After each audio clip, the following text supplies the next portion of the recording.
আসসালামু আলাইকুম প্রিয় বন্ধুরা, আজকে কলই শাক ভাজি নিয়ে হাজির হলাম। প্রথমে কলই শাকগুলো কেটে নিতে হবে।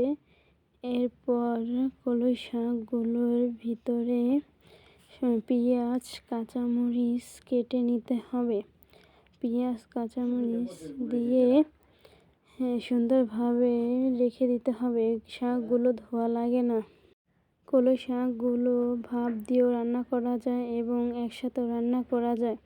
আমরা রসুন কুচি এবং শুকনো মরিচ দিয়ে তেলে এর ভিতরে শাকগুলো দিয়ে দিব। শাকগুলো দিয়ে এর ভিতর হালকা পানি ছিটা দিয়ে দেব, যাতে শাকগুলো নরম হয়ে যায়। শাকগুলো নরম হয়ে গেলে শাকের মধ্যে থেকে কিছুটা পানি বের হলে সেই পানিতেই অল্প জালে সেদ্ধ হয়ে যাবে। এই শাক নাড়াচাড়া করতে হবে যাতে শাকগুলো লালচে না হয়ে যায়। শাকগুলো রান্না হওয়া অবধি রান্না করতে হবে। সুন্দরভাবে নেড়েচেড়ে রান্না হয়ে গেলে একটি বাটিতে ঢেলে সুন্দরভাবে ছড়িয়ে নিতে হবে, যেন শাকগুলো লাল না হয়ে যায়। আপনাদের সবাইকে ধন্যবাদ।